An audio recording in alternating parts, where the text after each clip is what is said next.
A very good morning to all students and welcome to EduFly JEE NEET. Like in previous class, I have completed Plant Kingdom. Today I am going to start a new chapter, that is Animal Kingdom. Okay? So आज हम Animal Kingdom की starting करेंगे. Next class से हम लोग हर एक phylum की study करेंगे. Porifera, Coelenterata, Platyhelminthes. ओके? तो आज हम बेसिस क्लासिफिकेशन के बेसिस क्या है उसके बारे में डिस्कस करेंगे. ओके? चलो let's discuss today's class. Okay?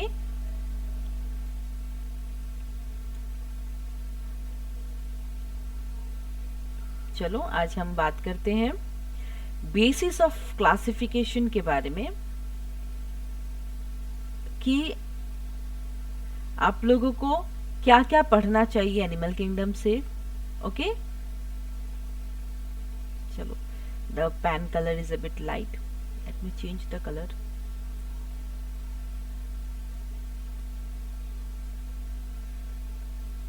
Okay, चलो. Now that's good. Animal Kingdom. Animal Kingdom का basis of classification. Animals कैसे होते हैं? They are multicellular. आपको भी पता है multicellular होते हैं animal. Okay? They are multicellular, heterotrophic eukaryotes. Okay? They are multicellular, heterotrophic eukaryotes. Clear? आप लोग को पता है हम animals हैं. We belong to animal kingdom. So we have cells in our body. Not a single cell works for us. Okay? और eukaryotes हैं. Eukaryotes हैं. Okay? Eukaryotes हैं. Then heterotrophic है. That means we depend on plants for our source of food. क्या है हमारा? Plants है. ठीक है ना? तो हम heterotrophic है. We can't prepare our own food. We have to depend on others. Okay? So we are heterotrophic. Clear? तो these are the basic characteristics you can say of animals. Okay? Heterotrophs में भी बहुत सारे mode of nutrition होते हैं जैसे कि हेलोफाइटिक. Okay? Holophytic होते हैं.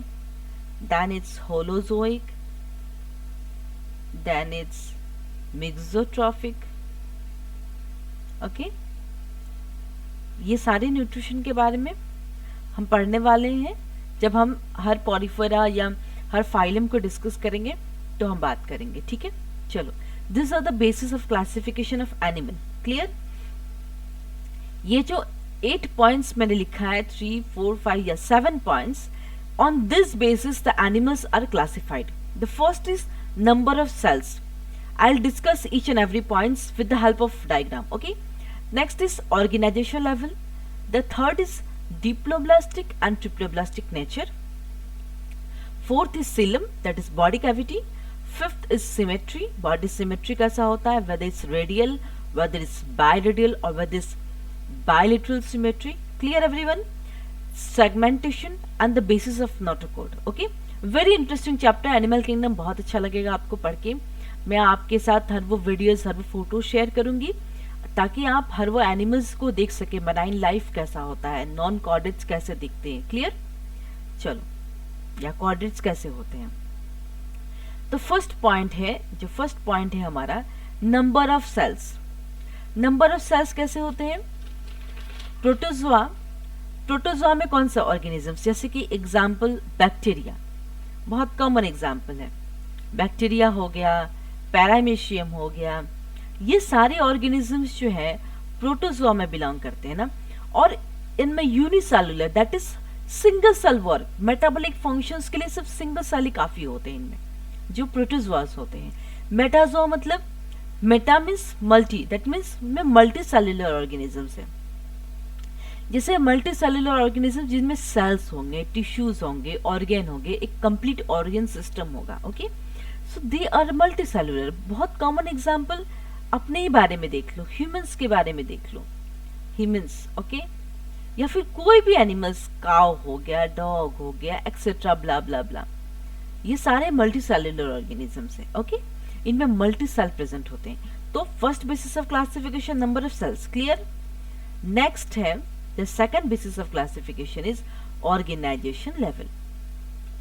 ऑर्गेनाइजेशन लेवल क्या होता है? सबसे पहला है सेलुलर लेवल।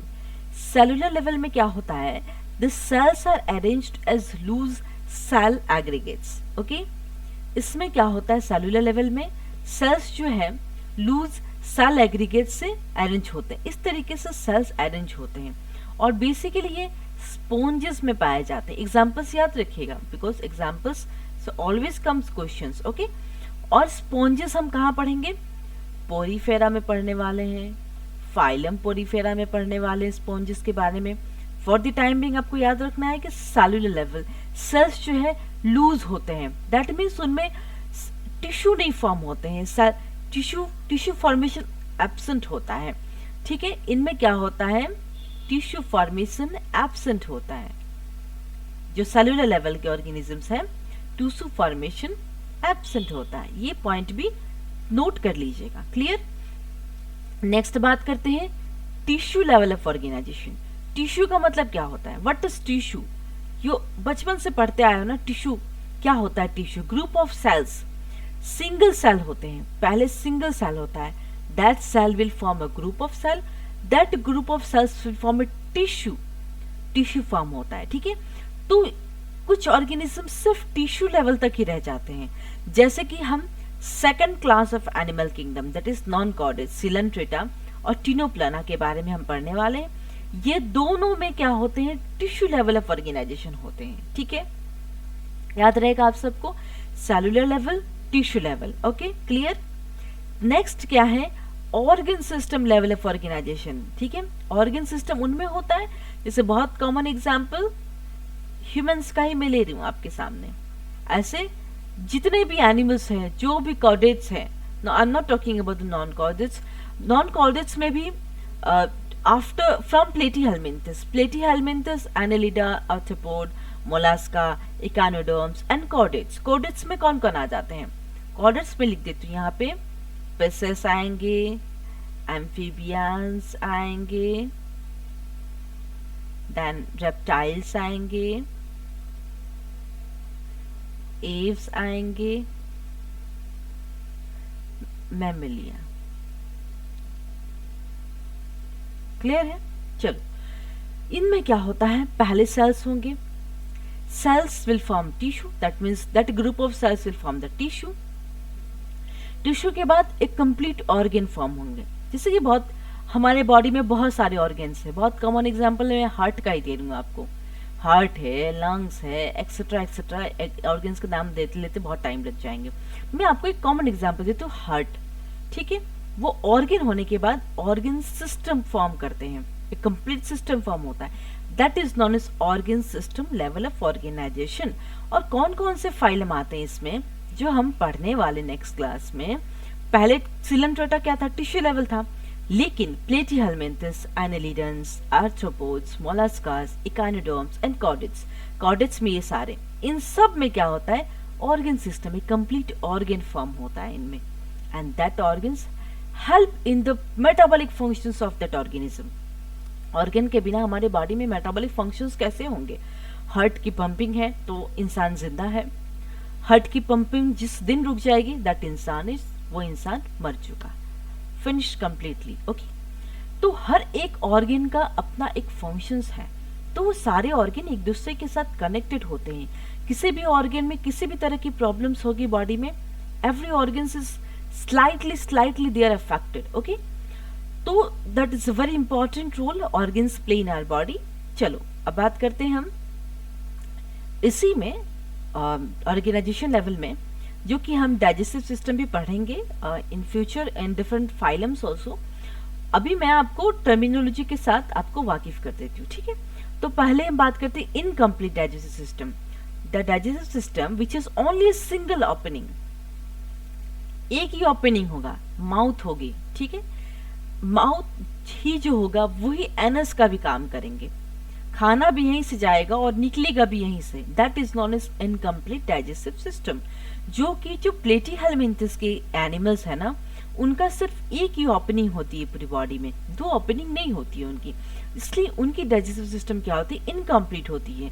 जो माउथ होता है वहीं से खाना जाएगा और जो डाइजेस्ट नहीं होगा खाना वो मुंह से ही निकल आता है उनका। ठीक है, और जो कंप्लीट होते हैं, a digestive system has two openings, mouth and anus, ठीक है। एनिमल्स, जैसे कि आप एनिमल्स में देख रहे हो, ह्यूमंस में देखो, हाँ, एक कंप्लीट माउथ है, वहां से खाना जाता है, इंजेस्ट होता है, डाइजेस्ट होता है, and then egestion, that is come out through the anus. जो अनडाइजेस्टेड फूड है, जो खाना हमारी बॉडी को रिक्वायरमेंट नहीं है, वो निकल आता है एनस के थ्रू, राइट। तो उसको कहेंगे हम कंप्लीट डाइजेस्टिव सिस्टम। क्लियर है सबको? चलिए आगे बढ़ते हैं। अब हम बात करेंगे सर्कुलेटरी सिस्टम, ब्लड पंपिंग, जिसको कहते हैं circulation, blood pumping towards the body. पूरी बॉडी में ब्लड पंपिंग होना बहुत जरूरी है ना, जहां ब्लड नहीं पहुंचेगा वहां प्रॉब्लम शुरू है, ठीक है ना। Blood pumping is very important for our body, that is circulatory system. उसमें भी क्या होता है, एक ओपन टाइप होते हैं, क्लोज टाइप होते हैं। ओपन टाइप क्या होता है, ब्लड क्या होता है, हमारी जो बॉडी है, सपोज एक इंसान है, एक इंसान को मैंने ऐसे बना दिया है, ठीक है, पैर है, हाथ है, तो जब भी एक बॉडी है इंसान के अंदर, सपोज ये उसका हाथ है, ब्लड तो यूं ही ऐसे डिस्पर्स्ड नहीं, स्कैटर्ड फॉर्म में नहीं रहेगा ना। ब्लड में क्या होगा, ब्लड वेजल्स होंगे, इसमें इसके अंदर वेन्स होंगे, इसी के अंदर ब्लड मूव करेंगे। क्लियर है ना।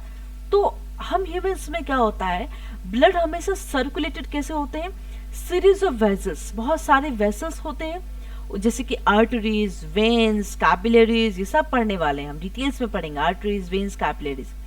तो उसमें क्या होता है, ब्लड क्लोज्ड, मतलब एक वेन्स में पतली नाली होती है, उसके अंदर ब्लड सर्कुलेट करते हैं या बॉडी के हर पार्ट्स में जाते हैं। क्लियर। लेकिन ओपन टाइप में क्या होता है, blood is not enclosed in the blood vessels, that is there blood is scattered into the spaces.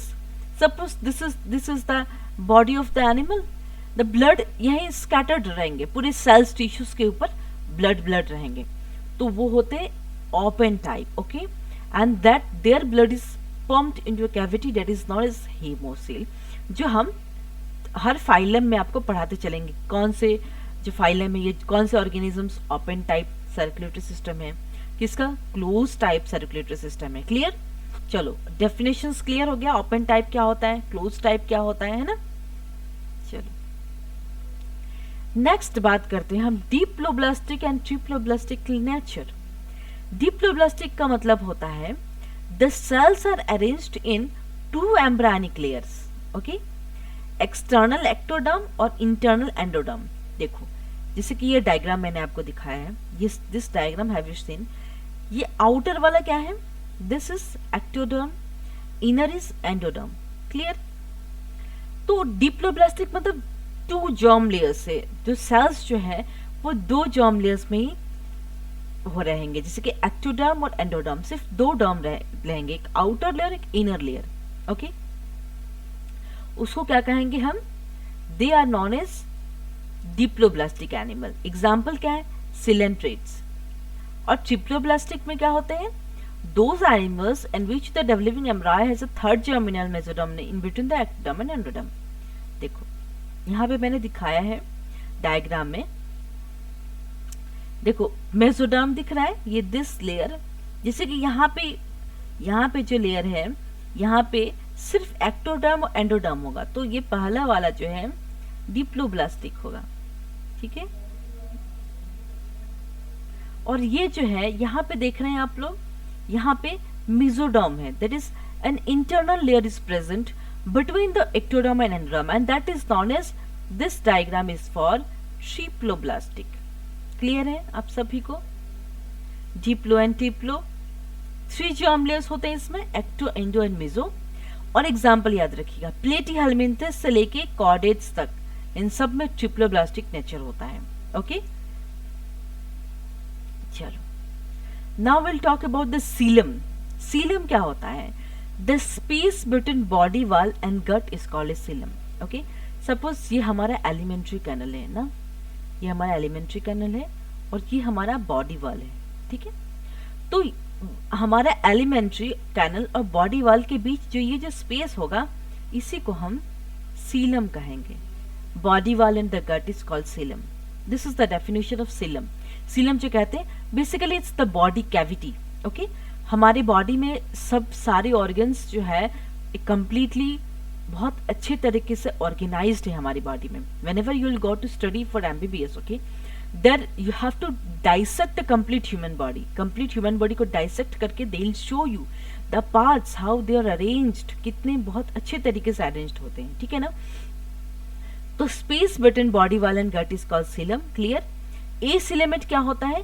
देखो, the animals in which the body cavity is absent is known as a acoelomate. Okay, जैसे कि ये ABC जो diagram दिया हुआ है आप लोगों को, the diagram is here for you all, कि आप लोगों को क्लियर हो जाए. जैसे कि जो first one is coelomate, second is pseudo, third is this. देखो ये एसिलेमेट है. ठीक है. ये जो पोर्शन है ये वाला बॉडी वाल और गट के बीच, ये गट है, suppose this is gut and this is the body wall. Clear है.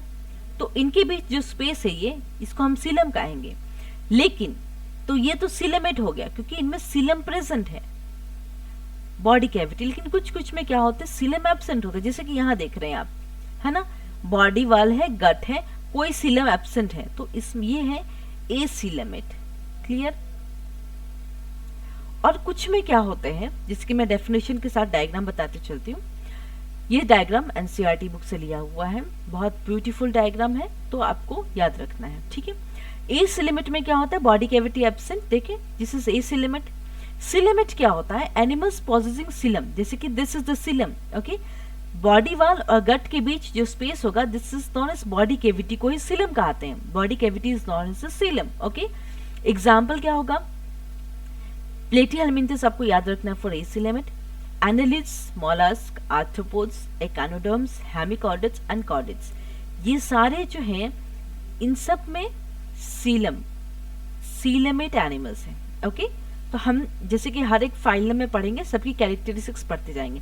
For now you have to know the terminology, सब आपको जाना है. सीलम क्या होता है, एसिलेमेट क्या होता है, सीडोसिलेमेट क्या होता है. तो देखो, अब बात करते हैं सीडोसिलेमेट.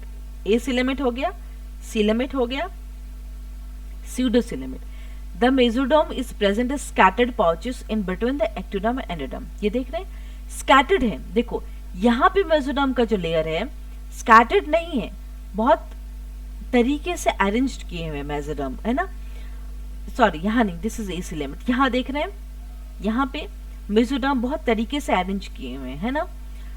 लेकिन यहाँ पे दिख रहा है आपको बी ऑप्शन में, ये देख रहे हैं, ये मतलब पाउच में 1 2 3 4 इस तरीके से अरेंजमेंट है. मेसोडर्म इज स्कैटर्ड पोजीशन में, मतलब कहीं है कहीं नहीं है, तो उसको क्या कहेंगे, pseudocoelom. And pseudocoelom is also known as false coelom. Okay, clear है.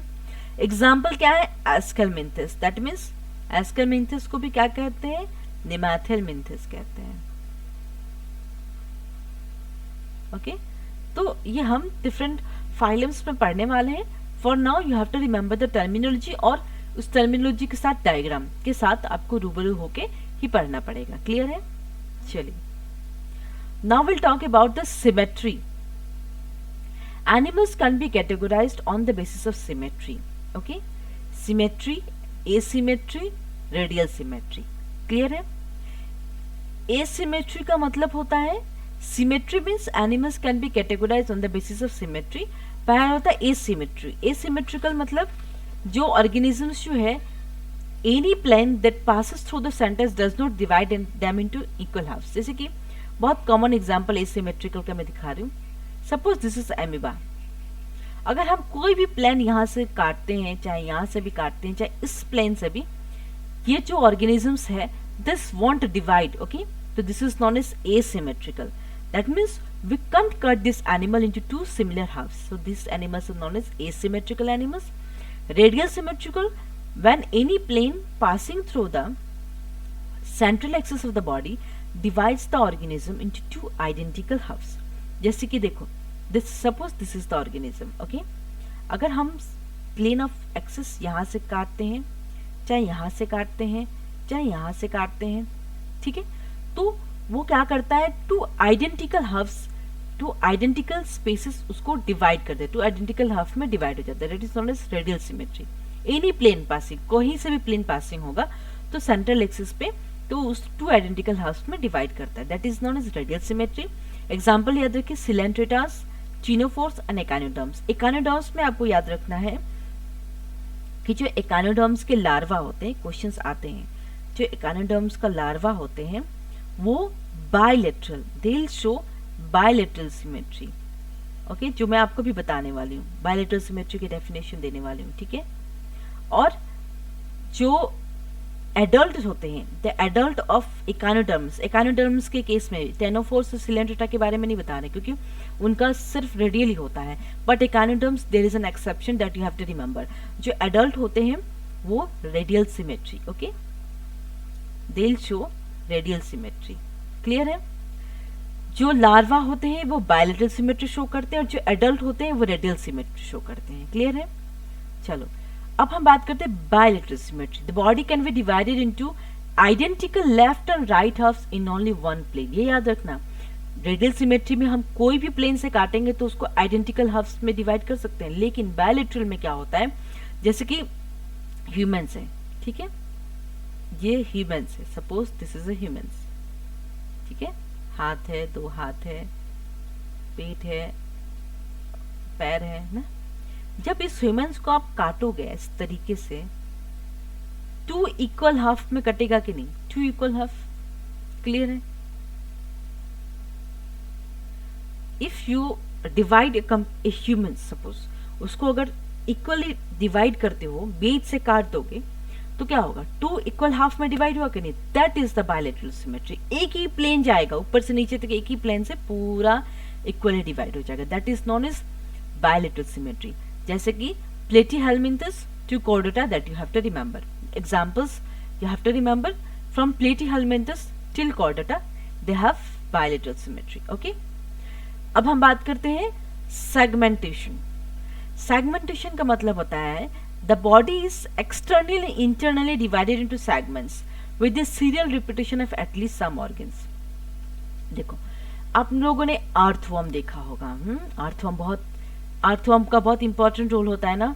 क्या कहते हैं उससे, अर्थवर्म को फार्मर्स के लिए बहुत हेल्पफुल होते हैं ना, they help the soil to fertilise. Earthworm का बहुत इंपॉर्टेंट रोल होता है, ठीक है।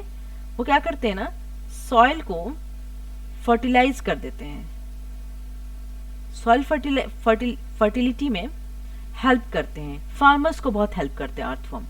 अर्थवर्म की आपने देखा होगा, वो अक्सर जैसे कि पानी हो गया या सॉइल में जब आप मिट्टी से खेल रहे हो या कुरेद रहे हो जमीन को, तो दिखेगा आपको कि अर्थवर्म की बॉडी कैसी होती है, यहाँ छोटी छोटी छोटी छोटी छोटी छोटी लाइनिंग होती है। And what happens is that whenever if you have observed it very closely, what you have seen is that body, उनकी जो बॉडी होती है ना, बहुत ध्यान से सुनना, ये जो बॉडी होती है, इनके जो सेगमेंट्स होते हैं ना, सिर्फ बाहर तक सीमित नहीं है, वो सेगमेंट अंदर भी रहते हैं, एक्सटर्नल भी रहते हैं, इंटरनल भी रहते हैं, ये याद रखना आप। अर्थवर्म की बॉडी पैटर्न बहुत सुंदर है। अगर कभी आप अर्थवर्म देखे हो या फिर नहीं भी देखे हो तो जाओ गार्डन में कहीं भी, एनी सॉइल एरिया कहीं भी आपको मिल जाएगा। हमेशा पानियों में ऐसे लंबा केचुआ जैसे होते हैं, पतले से ब्राउन से होते हैं, उनकी बॉडी पैटर्न बहुत, उनमें क्या होता है, बहुत सारे सेगमेंट्स होते हैं। And that segments is not like कि आप सिर्फ बाहर ही देख सकते हो, that segments is visible till inside, वो अंदर भी होते हैं वो segment, that segment is visible inside. So we can say that in case of earthworm their body is segmented both externally and internally, okay।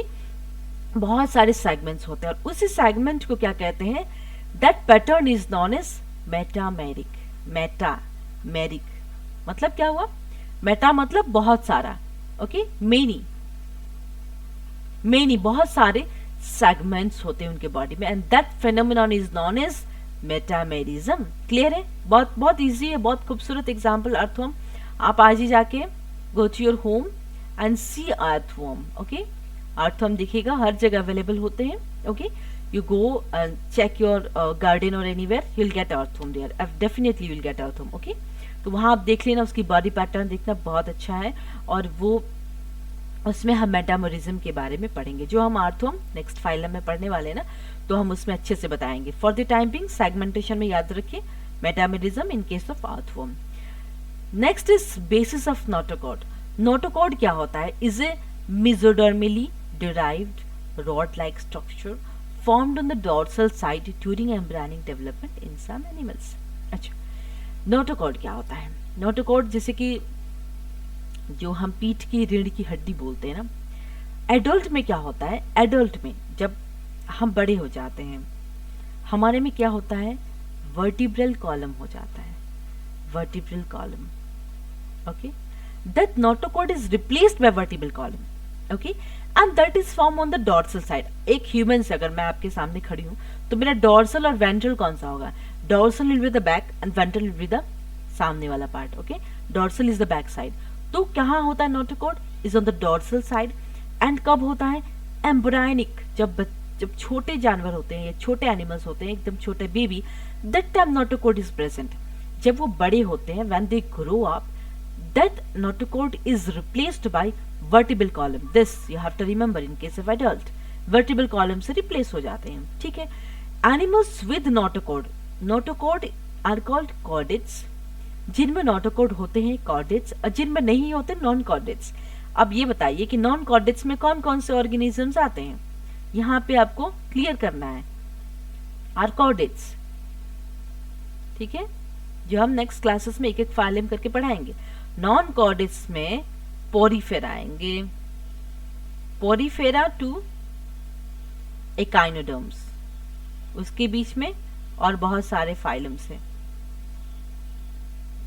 जैसे coelenterata, ctenophora, platyhelminthes, aschelminthes, annelida, arthropoda, mollusca, echinoderms. Okay, porifera to echinoderms हम non chordates में पढ़ने वाले, मतलब इनमें notochord नहीं है। Clear है? Very clear. कॉर्डेट्स में कौन से आएंगे? जैसे कि पेसेस हो गए, फिश, जितने फिशेस सब पेसेस में आएंगे जो हम पढ़ने वाले हैं, पेसेस होंगे। देन एम्फीबियंस हो गए, amphibians, then reptiles, aves, mammalia. Clear है बच्चे? नॉन कॉर्डेट्स में हम पोरीफेरा पढ़ने वाले हैं, सिलेंट्रेटा पढ़ने वाले हैं, ctenophora, platyhelminthes, nemathelminthes, nemathelminthes is also known as aschelminthes, annelida, mollusca, arthropodas, echinoderms. Clear है? कॉर्डेट्स में क्या पढ़ने वाले हैं? याद रखिए, pisces, amphibians, reptiles, aves, mammalia. Also we are going to study about the hemichordata, छोटा सा फाइल है, वो भी पढ़ने वाले हैं। ठीक है, चलो अब हम एक ब्यूटीफुल सा चार्ट है, this diagram is from the NCERT book, ये मैंने एनसीईआरटी बुक से लिया है, जो मैंने अभी पढ़ाया that is the gist of everything. Okay, देखो एनिमल मल्टी सेलुलर है, लेवल ऑफ ऑर्गेनाइजेशन पढ़ा है, सिमेट्री पढ़ा है, सिलम भी पढ़ा है, और ये फाइलम है। बेसिक चीजें यहाँ दी हुई हैं। सेलुलर लेवल जो है वो पोरीफेरा होते हैं। सबसे पहले हम पोरीफेरा से स्टार्ट करने वाले नेक्स्ट क्लास में। देन टिश्यू ऑर्गन सिस्टम में रेडियल होते हैं, बायलेटरल होते हैं। रेडियल में कौन है? चिनोफोरा है।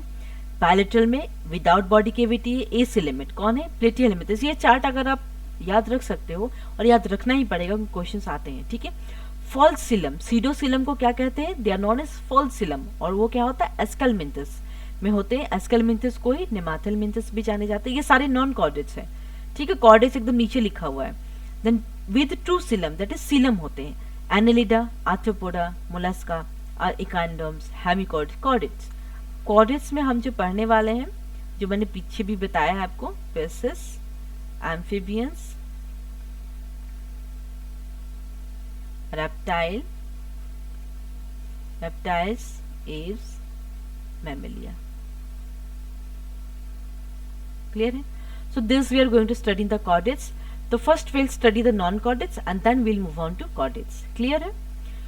So with this I have completed today's class, that is basis of classification of animal kingdom. If अगर आपको ये लेक्चर अच्छा लगा होगा तो आप अपने फ्रेंड्स के साथ शेयर करिए, like, share and subscribe, and ask the doubts. If you have any doubts you can comment me or you can WhatsApp me. Okay, so with this I'll conclude my class today. Thank you so much.